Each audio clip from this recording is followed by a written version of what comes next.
அருட்பெரும் ஜோதி அருட்பெரும் ஜோதி தனி பெரும் கருணை அருட்பெரும் ஜோதி. எல்லா செயல் கூடும் என் ஆணை அம்பலத்தே, எல்லாம் வல்லான் தாலே ஏத்து. வாழ்க வையகம் வாழ்க வையகம் வாழ்க வளமுடன். குரு வாழ்க, குருவே துணை. அருட்பெரும் ஜோதி திரு அருள் பிரகாச வள்ளலார் ராமலிங்க சாமிகள் பாடி அருளச் செய்த திருவடி புகழ்ச்சி 30வது பாடல். பர கேவலத்து விதானந்தம் பவ சுத்த பல தாக்கர சுத்த பலவிதம் என்று வள்ளல் பெருமான் பாடக்கூடிய திருவடி புகழ்ச்சி 30வது பாடலுடைய உரை விளக்கம்.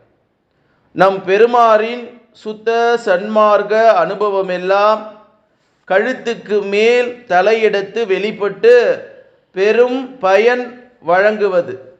மற்றவர்களினுடைய அனுபவங்களை எல்லாம் பிண்ட தர கீழ்நிலையிலே தோற்றி தோற்றி மறைவன. தலைநடு ஜோதி பதத்திலிருந்து சர்வமும் உதிப்பதும் ஒடுங்குவதுமாய் இருப்பதால் பத பீடத்திலிருந்து விந்துவும் நாதமும் ஜோதியும் நாதமாய் தோற்றி செயல்படுவனையாம். இந்த நிலை அனுபவம் சுத்த சன்மார்க்கத்திற்கு மட்டும் வாழ்வு தருகின்றது. மற்றவர்களுக்கு நாத வழி சென்று மேல்நிலை அடையும் போது மறதியும் துயிலும் முடிவில் இறப்புமே உண்டாகிவிடும். இதுவரை கடவுள் திருவடி கீழ் மறைந்தவர்கள் எல்லாம் மேற்படி பரநிலையில் புதையுண்டு சூன்யமாய் மறையலாயினர். இந்த நிலையை பர கேவலத்து விதானந்தமாம், அதாவது மேலான நிலையிலே இரண்டர கலந்து மறையும் போது ஒரு கண அனுபவமே மின்னல தோன்றி சூன்யமாகி விடுமா. பரதரகர பத இக்ர பதக்கர திருவடியின் கிரவித்துக் கொள்ளும் நிலைக்கு மாறாக ஆழ செயலால் வாழ்விக்க மேற்படி கேவலத்து வித நிலை மறைந்து ஒழியாது. அத்து விதானந்த வாழ்வு கொண்டு நிலவுவதற்கு அருட்செயலை பரவ கேவலத்து விதான உயர்ந்த இறை அனுபவம் ஒன்றிய அக ஒடுங்கன் நிலையிலிருந்து கிளம்பி புறத்திலே பாலிக்கச் செய்திடுதல் வேண்டி, அதாவது நல்ல இன்ப பயனை உலகில் விளைவித்தல் வேண்டி அகத்திற்கு புதையுண்டு கிடந்த நிலை போய் அருளோடு எழுந்து நிற்கும் நினைப்பு மறப்பு சகல கேவலம் அல்லது பிறப்பு இறப்பு அற்ற சுத்த நிலை என்றும் விளங்கச் செய்வதா என்று சாமி சரவணானந்தா அவர்கள் சொல்லக்கூடிய ஒரு அற்புதமான மெய்ஞான விளக்கம். வள்ளல் பெருமான் பாடக்கூடிய 30வது பாடல் நமக்கு சொல்லக்கூடிய செய்தி. எல்லோரும் கீழ்நிலையில் தலைக்கு கீழே போகக்கூடிய வித்தையை சொல்லி கொடுக்கிறார்கள். வள்ளல் பெருமான் தான் தலை மேலே இருந்து அருட்பெரும் ஜோதி ஆண்டவரை தரிசிக்கக்கூடிய பேரை நமக்கு உருவாக்கி மரணமில்லா பெருவாழ்வை அளிக்கக்கூடிய ஒரு அற்புதத்தை செய்யக்கூடிய ஒரு அற்புதமான மகான் நம்முடைய திரு அருள் பிரகாச வள்ளலார் ராமலிங்க சாமிகள். அதனால்தான் இந்த பாடல்ல சொல்றார். அவர் சொல்லுகிற போது அந்த விந்துவும் நாதமும் நம்ம ஏற்கனவே ஒரு பாடலை சொல்லியிருக்கிறோம். நந்த வனத்தில் ஒரு ஆண்டி அவன் 4-6 மாதம் குயவனை வேண்டி கொண்டு வந்தான் ஒரு தோண்டி அவன் கூத்தாடி கூத்தாடி போட்டுடை தாண்டி என்று கடுவெளி சித்தருடைய பாடல்.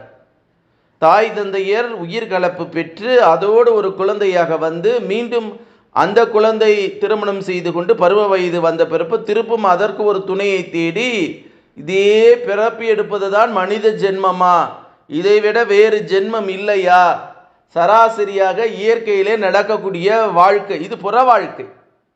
அக வாழ்க்கைக்கு போகணும், அருளோடு நிற்கணும். நம்ம நிறைய விஷயங்கள் அருளை நோக்கி பயணம் பண்ணும்போது பிற புற துன்பங்கள் புற இன்பங்கள் நம்மளை துரத்தி துரத்தி விரட்டி அடிக்கும். அப்போ அந்த விரட்டி அடிக்கக்கூடிய புற இன்பத்தை விட்டு நாம் அக இன்பத்திற்கு போனோம், அருளோடு போனோம். அந்த அருள் நமக்கு உண்மையை போதிக்கக்கூடிய அருளாக, நல்ல தெய்வீக சிந்தனை கொடுக்கக்கூடிய எண்ணமாக நாம் தான் மாற்றிக்கொள்ளணும். ஏன்னா வேற யாரும் மாற முடியாது. அருளும் கருணும் தயவும் ஜீவகாருண்யம் நமக்கு தான் வேணும். அடுத்தவங்கிட்ட கேட்டு எதிர்பார்க்க கொடுக்கவும் மாட்டாங்க. அந்த எண்ணமும் புற இன்பத்தில் இருப்பவர்களுக்கு இல்லை. அவர்கள் எப்படியாவது ஒருவன் கெட்டு போக வேண்டும், நாசப்படுத்த வேண்டும், அவன் ஜீவனை அழிக்க வேண்டும் என்கிற எண்ணத்தோடு தான் சுத்திட்டு இருக்கிறாங்க, திரியிறாங்க. எப்பயாவது இந்த புற ஆத்மாக்களை வணங்க வைத்து இவனுக்குள்ளே இருக்கக்கூடிய அருளை மறக்க நினைக்கிறார்கள், மறக்கடிக்க நினைக்கிறார்கள். நீ இவனை பாற்ற உடனே எல்லாரும் கையெடுத்து கும்பிடணும் நம்ம நினைக்கிறோம். அருளோடு தெய்வீக சிந்தனையோடு தெய்வீக எண்ணெயோடு அந்த தேஜஸ் முகத்தில் பளபளக்கும். அது யாருக்குமே பிடிக்கல. ஒரு ஜீவன் அருளோடு இருப்பது பிடிக்கல. பன்னிக்குட்டியாக சேற்றிலே மிதந்து இருக்க விரும்புகிறார்கள். அது நம் வாழ்க்கை அல்ல. எல்லாம் அதை பார்த்து இன்னொரு பன்னிக்குட்டியும் தன்னையும் ஒரு பன்னிக்குட்டியாக நினச்சிக்கிட்டு அழகுன்னு நினைக்குது. அழகு இல்லை, அது அசிங்கம். அசிங்கத்திலே விழுந்து கிடக்கிறார்கள். உடல்தான் உயர்ந்த எண்ணங்களைப் போல வாசன திரவியங்களும் அழகான உடைகளையும் பாவனங்களையும் நல்ல ஒரு விலையுயர்ந்த கார் சாதனங்கள் வாகனங்களை எல்லாம் 4 சக்கரம் 3 சக்கரம் 2 சக்கரம் அந்த குஷியான வாழ்க்கை அதுதான் உங்களுக்கு. அதனால தான் அவங்க என்ன பண்ணுறாங்க, நிபுணத்துவம் அடையாத துறையில் நான் ஒரு ராசா, நான் பெரிய மிருகத்திற்கு சிங்கத்தோடெல்லாம் ஒப்பிடுகிறார்கள் என்றால் அவர்களுக்கு அந்த சொல்லக்கூடிய பர கேவலத்து விதானந்த பவ சுத்த பதகர சுத்த பலிதம் என்று வள்ளல் பெருமான் சொல்றார். ஆகவே இந்த 30வது பாடல் உண்மையை உணர்ந்து கொள்ள வேண்டும். ஆகவே சன்மார்க்க நிலையை நாம் அடைய வேண்டும். அதுதான் அவர் அப்படி நீ இல்லைன்னா என்ன ஆகுமான், நம்மளுடைய விந்துநாத சக்தியின் மூலமாக ஜோதியாய் நாணமாய் தோற்றிய செயல்படுவது சன்மார்க்கத்துக்கு மட்டுமே வாழ்வு தருமா, இல்லை மற்றவங்களுக்கு என்ன ஆகுமா, மறதியும் துயிலும் முடிவிலே இறப்பை உண்டாக்கிவிடும். இதுவரை கடவுள் திருவடி கீழ் மறைந்தவர்கள் எல்லோரும் மேற்படி பரநிலையிலே புதையுண்டு சூன்யமாய் மறையலாயினர். அப்போ வள்ளல் பெருமான் ஜோதி ஆகி நமக்கு அதற்கு சான்றாக இருக்கிறார், வரலாற்று சான்றார். என்னால் முடிந்த செயல் உங்களாலேயே முடியும். ஆகவே புதைந்து கிடந்த நிலையிலே இல்லாமல் நினைப்பு மறப்பு சக கேவலம் அல்லது பிறப்பு இறப்பு அற்ற சுத்த நிலையில் என்றும் இளங்கச் செய்யும் இந்த மார்க்கம் சன்மார்க்கம். என் மார்க்கம் இழப்பொழிக்கும் சன்மார்க்கம்னு நம்மளுடைய திரு அருள் பிரகாச வள்ளலார் ஞானசரியில 26வது பாடல்ல சொல்றார். 18வது பாடல்ல ஞானச்சேரியில நான் ஒரு இறைவனுடைய சித்தன் என்று சொல்றார். வாழையடி வாழையாக வந்த மரபிலே நானும் ஒருவன் சொல்றார். அப்போ அவர் சொல்லுகிற அந்த வார்த்தை சத்திய வார்த்தை, உண்மையான வார்த்தை. ஆகவே நம்ம இந்த கிரகித்து கொண்டு இறைவனுடைய திருநிலையை அடையணும். அரசியலை செய்து இறை அனுபவம் ஒன்றி கலந்து உயிர்கலப்பு பெறணும். அப்போ அந்த ஒன்றி கலந்து அகத்தவம் செய்தால்தான் அருளோடு வாழ முடியும். பொருளோடு வாழ்வதற்கும் புகழோடு வாழ்வதற்கும் புற இன்பங்கள் கொடுக்கும். ஆனால் நமக்கு துர்மரணம் ஏற்படும். துர்மரணம் என்ன, வாகன விபத்து, போகிற ஏதாவது இடத்துல சடனாக நமக்கு கொடுக்கும். அப்போ நிறைவேறாத கூட்டமாக மாறி நம்மளுடைய கருமையமான குழந்தைகளுக்கிட்ட போய் அல்லல் படும். சொத்து சேர்த்து வைக்கிறது, புற சொத்து எனக்குமே கூட வராது, அது நிலையானது அல்ல.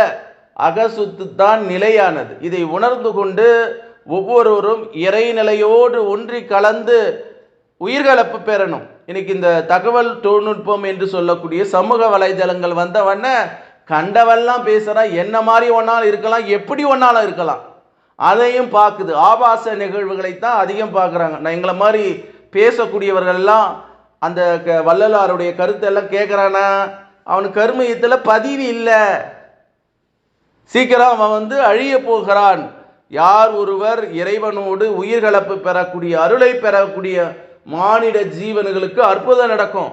காலையில் 3லிருந்து 5 மணிக்கு எழுந்து கொள்ளக்கூடியவன் பிரம்ம முகூர்த்தம்ன்றாங்க. அப்போ அந்த பிரம்ம முகூர்த்தத்தில் 4:30க்கு தான் பிரம்ம முகூர்த்தம் இருக்கு. அதுக்கு முன்னாடி ரிஷி முகூர்த்தம். யார் எழுந்திருக்கிறார்களோ அவர்கள் சொல்லுவதை இந்த பிரபஞ்சம் கேட்கும். நீ சொல்றத பிரபஞ்சம் கேட்கணும்னா 3லேருந்து 5 மணிக்கு எழுந்துக்கணும்.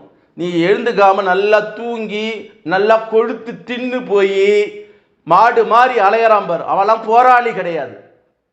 மாடு கூட ஒரு நல்லது செய்யும். மாடு மாதிரி நல்லா கறியும் மீனும் தின்னுட்டு அடுத்தவர்களுக்கு ஜீவகாரணியம் செய்யாதவ, எங்கேயாவது போய் அடுத்த பொருள்களை பறித்து உண்ணக்கூடிய திருட்டு உண்ணக்கூடிய திறனெல்லாம் போராளியாக முடியாது. போராளியாக வேண்டும் என்றால் தியாக உணர்வு இருக்கணும். அவன் சொல்றது இந்த பிரபஞ்சம் கேட்குன்னா 3லேருந்து 5 மணிக்கு எழுந்தணும். நீ எழுந்துக்காம கேட்கறன்னா அவங்க வேண்டா வெறுப்பா புள்ள பெற்று காண்டாம் இருக்குமா அலைய வேண்டியது என்று சொல்லக்கூடிய நிலை ஏற்படும். சாபனை இல்லை சொல்றேன். ஆகவே அருளோடு அகநிலையோடு மெய் உணர்வோடு நீங்கள் எல்லாம் வாழ வேண்டும் என்கிற எண்ணத்துல தான் வள்ளல் பெருமானுடைய திருவடி புகழ்ச்சியினுடைய கருத்துக்களை 30வது பாடலை நான் இன்னைக்கு சொல்லியிருக்கிறேன். இந்த கருத்தை கேட்பவர்கள் படிப்பவர்கள் எல்லார் வாழ்க்கையிலையும் அற்புதம் நடக்கணும் என்று சொல்லி அருட்பெரும் ஜோதி அருட்பெரும் ஜோதி தனிப்பெரும் கருணை அருட்பெரும் ஜோதி எல்லா செயல் கூடும் எல்லாம் செயல் கூடும் என் ஆணை அம்பலத்தே எல்லாம் வல்லான் தாளே ஏத்து இன்று வருமோ நாளைக்கு வருமோ அல்லது மற்ற என்று வருமோ அறியேன் என் கோவை துன்றுமலை வெம்மாயற்று வெளிக்குள் வெளிக்கடந்து சும்மாயிருக்கும் சுகம் என்று பாடி அருளச் செய்த திரு அருள் பிரகாச வள்ளலாருடைய திருவடியை தொட்டு வணங்கி எல்லா உயிர்களும் இன்புற்று வாழ்க, வள்ளல் மலரடி வாழ்க வாழ்க, கொல்லா நெறி குவளையமெல்லாம் ஓங்குக என்று பாடி அருளச் செய்த திரு அருள் பிரகாச வள்ளலாருடைய திருவடியை தொட்டு வணங்கி இந்த பூமியிலே வாழக்கூடிய சித்தர்கள் ஞானிகள் மகான்கள் யோகிகளுடைய திருவடியை ஜீவமுக்தர்களுடைய திருவடியை தொட்டு வணங்கி இறைநிலையோடு என் எண்ணத்தை கலக்கவிட்டு உங்கள் அனைவரையும் மனதார நெஞ்சார வாழ்க வளமுடன் வாழ்க வளமுடன் வாழ்க வளமுடன் என்று வாழ்த்துகிறேன். அருட்பெரும் ஜோதி அருட்பெரும் ஜோதி தனி பெரும் கருணை அருட்பெரும் ஜோதி என்ற மகா மந்திரத்தை வான்காந்தத்தில் கலக்கவிட்டு வாழ்த்துகிறேன். நன்றி, வணக்கம், வாழ்க வளமுடன்.